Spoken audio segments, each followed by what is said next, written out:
તો આખરે મળતા સમાચાર મુજબ સિંહણને ઝડપવામાં વન વિભાગને સફળતા મળી છે।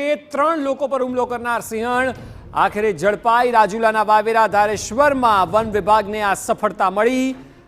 એનિમલ ડોક્ટરે બેભાન કરીને સિંહણને દબોચી લીધી। જે સિંહણની 3 લોકો પર હુમલો કર્યા બાદ તેની શોધ ચાલી રહી હતી અને 10 કલાકના સફળ ઓપરેશન બાદ સફળતા મળી છે। વિવિધ રેન્જના અધિકારી અને કર્મચારીઓ પણ જોડાયા હતા અને હવે સિંહણને ઝડપી લેવાઈ છે। સિંહણને ઇન્જેક્શન આપીને બેભાન કરાઈ છે। વાવેરા ધારેશ્વરના વન વિભાગને આ સફળતા મળી છે। 3 લોકો પર હુમલો કરતા વન વિભાગ પણ ચિંતિત હતું।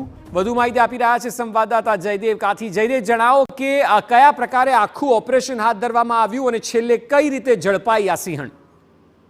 અક્ષય, આખો આ ઘટનાક્રમ છે તે વન વિભાગ માટે એક ચેલેન્જ રૂમ બની ગયો હતો, કેમ કે વન વિભાગ સવારથી 8 થી 10 કલાકથી આ ઓપરેશન છે તે કરી રહ્યું છે। 3 વ્યક્તિ ઉપર આ સિંહણ દ્વારા હુમલો કરવામાં આવ્યો છે। સિંહણ એટલી બધી આક્રમણ અક્ષય બની હતી કે જે રીતે વન વિભાગના કર્મચારી હોય કે અન્ય સ્થાનિક લોકો હોય તેમને જોઈ સીધો તે હુમલો કરવાનો પ્રયાસ કરતી હતી। તેના કારણે વન વિભાગના ડોક્ટરો છે તે ટ્રાન્ક્યુલાઇઝ કરવા માટે સતત દોડધામ કરતા હતા, પરંતુ જે રીતે તેમને ટ્રાન્ક્યુલાઇઝ કરવાની કોશિશ કરતા હતા તે દરમિયાન સિંહણ છે તે નાસી જતી હતી।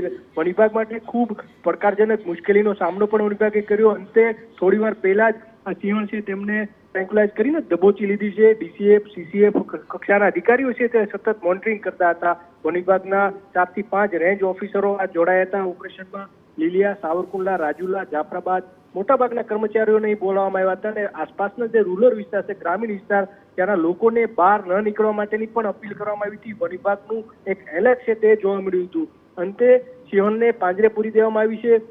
જોકે વન વિભાગના ડોક્ટરો છે તેમને પાંજરે પૂરી અને તેમની તપાસ કરવામાં આવશે, કેમ કે આ પહેલી એવી ઘટના છે કે આ પ્રકારની સ્થિતિ થઈ છે। સતત લોકો ઉપર હુમલા કરતી હતી સિંહણ, એના કારણે એક ભયનો માહોલ પણ આ વિસ્તારમાં જોવા મળ્યો હતો। અંતે તેમને જે ધારેશ્વર ડેમનો વિસ્તાર છે ત્યાં ખાસ કરી વાવેરા અને ધારેશ્વરનો બોર્ડર સીમ વિસ્તાર છે ત્યાંથી આ સિંહણને ટ્રાન્ક્યુલાઇઝ કરીને દબોચી લીધી છે। વન વિભાગે અને આસપાસના સ્થાનિક લોકો છે તેમને રાહતનો શ્વાસ લીધો છે અને વન વિભાગને ખૂબ મોટી સફળતા મળી છે। અક્ષય, જી બિલકુલ જયદેવ, આભાર સમગ્ર માહિતી બદલ।